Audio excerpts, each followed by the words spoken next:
कि वो चाइना को, चीन को जो है वो कभी भी सुपर पावर जो है वो नहीं देखना चाहता।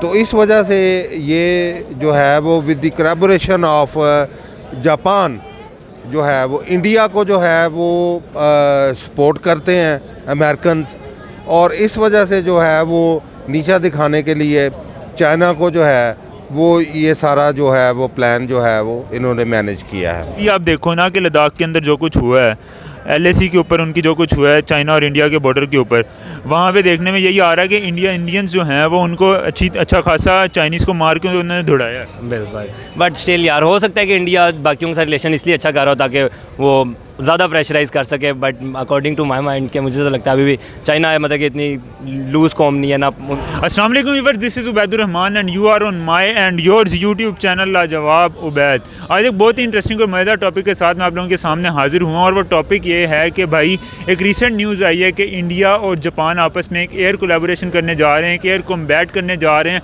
16 जनवरी से लेके तकरीबन 30 जनवरी तक, जो कि 13 से 15 दिन का होगा, जिसके अंदर वो आपस में कोलैबोरेशन करेंगे, आपस में जंगी मशक़ें जो हैं, हवाई मशक़ें जो हैं वो इकट्ठी करेंगे, और वहाँ पे उनकी एयरफोर्स जो है दोनों की वो इकट्ठे मिलकर वहाँ पे ट्रेनिंग और एक्सरसाइज करेगी। आखिर ये होने क्या जा रहा है? क्या ये चाइना को टफ टाइम देने जा रहे हैं या फिर पाकिस्तान भी इधर किसी ना किसी तरह से अफेक्ट होगा? पाकिस्तानी पब्लिक के पास चलते हैं और उनसे पूछते हैं कि भाई पाकिस्तान की आर्मी कहाँ पे स्टैंड कर रही है, और इंडियन आर्मी इतने अपने रिसोर्सेज लगा रही है, अपनी इंडियन गवर्नमेंट अपनी इतने रिसोर्सेज लगा रही है अपनी आर्मी के ऊपर, तो क्या समझते हैं इस बारे में? तो यही चलते हैं पाकिस्तान की पब्लिक के पास और जानते हैं उनसे इस बारे में राय। अस्सलाम वालेकुम। जी वालेकुम सलाम। सर क्या नाम है? मैं चोई खालिद रशीद एडवोकेट यानी वकील हैं आप? हाँ, मैं वकील हूँ। सर मज़ा आएगा आपसे बात करने का। सर मैं जिस टॉपिक के ऊपर आज वीडियो बना रहा हूँ, the topic for the day, इसके अभी एक रीसेंट खबर सामने आई है कि इंडिया और जापान आपस में मिल के एक एयर कॉम्बैट करने जा रहे हैं, जिसके अंदर वो मुख्तलिफ मशक़ें करेंगे अपने फाइटर जेट्स के साथ। इस हवाले से आप क्या कहेंगे? मैं उस हवाले से ये कहूँगा कि चाइना जो है वो रिसेंटली जो है वो सुपर पावर जो है वो बनने जा रहा है, और इंडिया के साथ चूँकि उसके तल्लुकात जो हैं वो ठीक नहीं हैं, तो इस वजह से वो इस पे जापान को साथ लेके चाइना को जो है वो उसके ख़िलाफ़ जो है वो कार्रवाई करना चाहता है।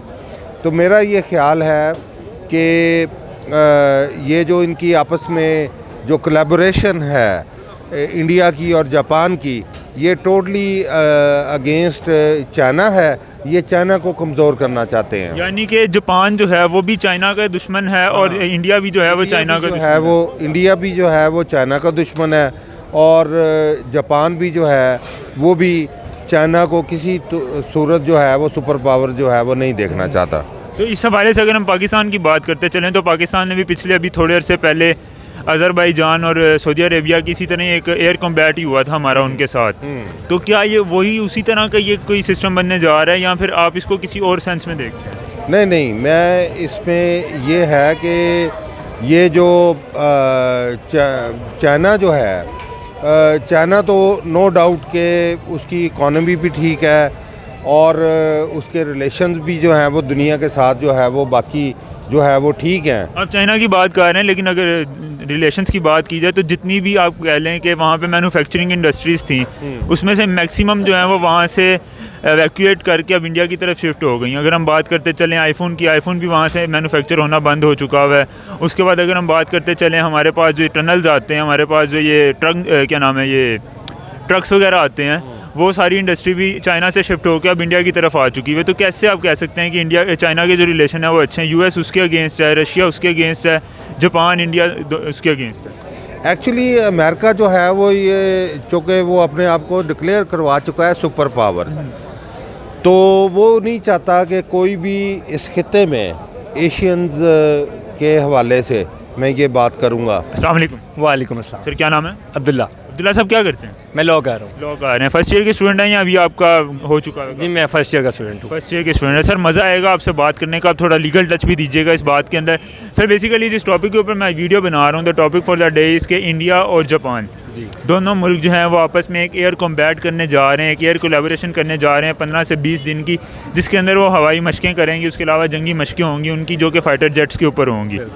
तो क्या कहेंगे इस 15 दिन के अंदर वो आखिर ऐसा क्या अचीव कर लेंगे जिससे उनको फ़ायदा होगा और वो दुनिया को अपने दुनिया के ऊपर वो एक ड्रॉप डाल सकेंगे? बेसिकली ऐसी तो कोई बात नहीं, जैसे कि आपको भी पता है कि इंडिया और जापान का दोनों का दुश्मन एक है चाइना, क्योंकि चाइना एक सुपर पावर इस टाइम में फ़िलहाल जो चल रही है। तो आई थिंक सो जो मेरे मतलब के जहन के मुताबिक है वो यही है कि अगर वो दोनों कोलैब इसलिए कर रहे हैं कि चाइना को प्रेशराइज़ कर सके उस चीज़ के बारे में, और दोनों एक दूसरे को मतलब कि अपनी चीज़ें एक अपने आइडिया और टेक्निक सिखा सकें कि भाई किस तरह आपको किसी को प्रेशराइज़ कैसे करें। किस बेसिकली मैं आपको बताता चलूँ कि ये जो कोलैबोरेशन हो रही है ये एयर कॉम्बैट है, और इसके अंदर हम कह सकते हैं कि जिस तरह अभी पाकिस्तान का भी पिछले दिनों हो रहा था, अज़रबैजान और सऊदी अरेबिया के साथ पाकिस्तान ने एयर कॉम्बैट किया था, जहाँ पे जंगी मशक़ें हम इकट्ठे करते हैं फाइटर और एयर जब एयर कॉम्बैट होता है तो उसके अंदर ये होता है कि हमारे जो जेट्स होते हैं वो हम इकट्ठे उड़ाते हैं, वहाँ पे हम एक दूसरे को अपनी टेक्निक्स बताते हैं कि भाई आपने कैसे क्या करना है। तो बेसिकली ये होने ये जा रहा है। जी बिल्कुल, कि वो चाइना को चीन को जो है वो कभी भी सुपर पावर जो है वो नहीं देखना चाहता। तो इस वजह से ये जो है वो with the collaboration of Japan जो है वो इंडिया को जो है वो सपोर्ट करते हैं अमेरिकन्स, और इस वजह से जो है वो नीचा दिखाने के लिए चाइना को जो है वो ये सारा जो है वो प्लान जो है वो इन्होंने मैनेज किया है। जैसे कि आपको भी पता है कि जो वो एक दूसरे को अपनी टेक्निक समझा रहे हैं, एक आइडिया दे रहे हैं कि किसी को प्रेशराइज़ किस तरह करना है या किस तरह आपने फाइटर जेट्स को उड़ाना है, तो ये सिनेरियो चल रहे हैं। जैसे कि आपको पता है जो है कि इंडिया है वो यूएसए के अंडर है और जो जापान है वो न्यूट्रल वे में कर रहा है। ब्लॉक में बात कर रहे हो कि इंडिया यूएसए के बिल्कुल यूएसए के ब्लॉक हाँ, में। तो इसके इस हवाले से अगर हम बात करते चलें तो नरेंद्र मोदी की गवर्नमेंट में ये देखने में आ रहा है कि उनकी जो फॉरेन पॉलिसी है वो बड़ी एक कह लें कि आज़ाद foreign policy, open foreign policy है कि वो हर कंट्री के साथ जो है खुल के बात कर रहे हैं।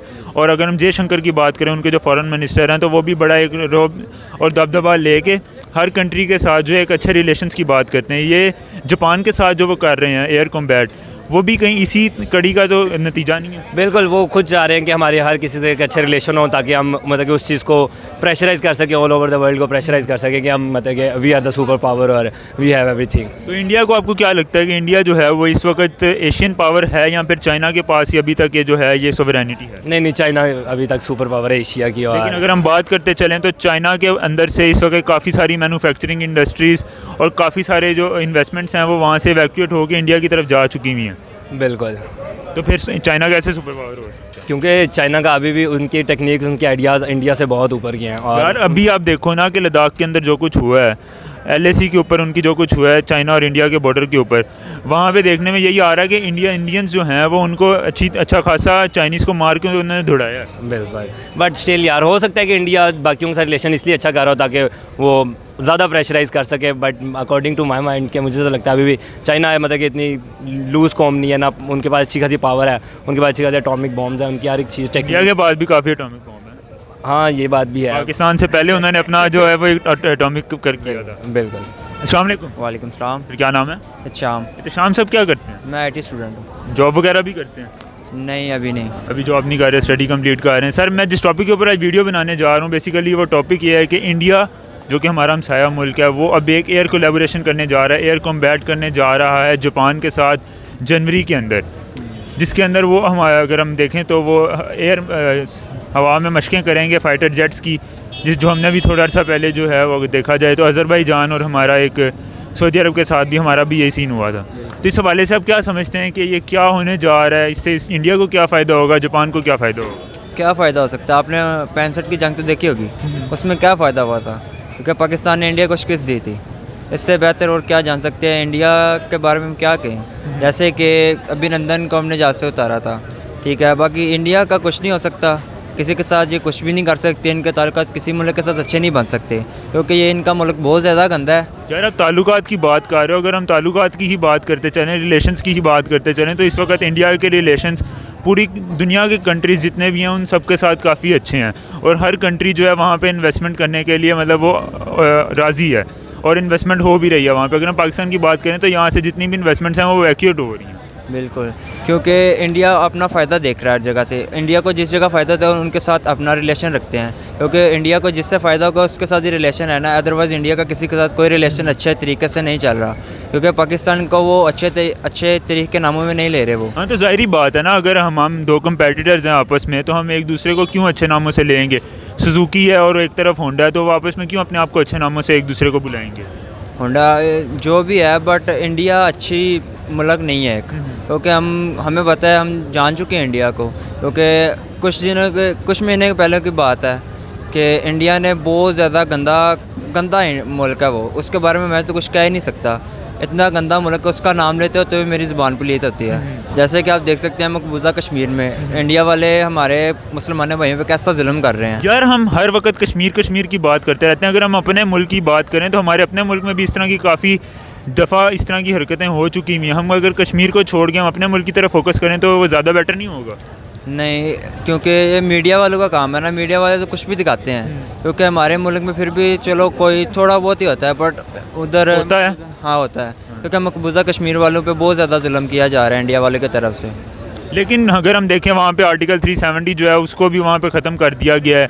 उसके बाद अब वहाँ पे उनको उनके राइट्स भी मिल रहे हैं। अगर हम बात करें तो वहाँ की एक व्लॉगर हैं, वो यूट्यूब पे आके सबको लाइव दिखा रही होती हैं कि भाई देखो यहाँ पे ऐसा कोई सीन नहीं है, यहाँ पे इस तरह का कोई जुल्म शुल्म नहीं हो रहा। नहीं, ये सब झूठ है, क्योंकि मीडिया वाले ये दिखा रहे हैं उधर में, क्योंकि न्यूज़ चलती रहती है, न्यूज़ देखते हैं हम, न्यूज़ पे देखा जाए तो इनके ऊपर बहुत ज़्यादा जुल्म किया जा रहा है। मुसलमान हमारे भाई बिला वजह मारे जा रहे हैं। दिन में कई मुसलमान भाई जो अपनी जान से हार रहे हैं, क्योंकि वो अपने इस्लाम को ज़िंदा रखना चाहते हैं, बट वो जो व्लॉगर हैं वो नहीं, ये झूठ है, वो व्लॉगर अच्छी नहीं है। मुझे वैसे एक चीज़ बताएं, क्या आप चाहते हो कि पाकिस्तान की इंडिया के साथ दोस्ती हो? नहीं, क्या वजह? उस मुल्क के साथ हमसायों के साथ तो दोस्ती होनी चाहिए, अच्छी बात होती है। नहीं, अच्छी बात नहीं है ये भाई, क्योंकि वो मुल्क ही बहुत गंदा है, उनका कभी रिलेशन हमारे साथ हो ही नहीं सकता, क्योंकि हमारे इंडिया में भी मुसलमान भाई हैं जिनको नमाज़ पढ़ने से रोका जा रहा है, उनको मारा जा रहा है। मीडिया ने दिखाया यहाँ पे खुद जाके? नहीं, मीडिया ने दिखाया। मीडिया तो कुछ भी पोर्ट्रे कर सकता है, अभी आप ही ये बात बता रहे थे। हाँ जी, मीडिया तो कर सकती है, बट उधर का ये निज़ाम भी है कि नमाज नहीं पढ़ने देते। यार मीडिया ने दिखाया ना, तो मीडिया तो कुछ भी दिखा सकता है। बिल्कुल, ये बात तो है। जी तो व्यूअर्स, कैसी लगी आपको आज की वीडियो? उम्मीद करता हूँ कि आप लोगों को आज की वीडियो, आज का कंटेंट काफ़ी अच्छा लगा होगा। लोगों ने बड़े मज़े के रिएक्शन दिए हैं, काफ़ी अच्छी और लीगल ऑथेंटिक बातें भी हुई हैं, देखने में आई हैं। अगर आप लोगों को आज की वीडियो अच्छी लगी तो काइंडली वीडियो को लाइक कर दीजिएगा, चैनल को सब्सक्राइब कर दीजिएगा। कमेंट सेक्शन में आके ये ज़रूर बताइएगा कि आप लोगों को आज की वीडियो कैसी लगी है। इंस्टाग्राम पे मुझे फॉलो करना बिल्कुल मत भूलिएगा। मिलते हैं बहुत ही जल्द एक मज़ेदार और इंटरेस्टिंग वीडियो के साथ। तब तक के लिए अपने होस्ट उबैदुर रहमान को दीजिए इजाज़त। अल्लाह हाफिज़। शहर में गाँव में पूर्व में छाँव में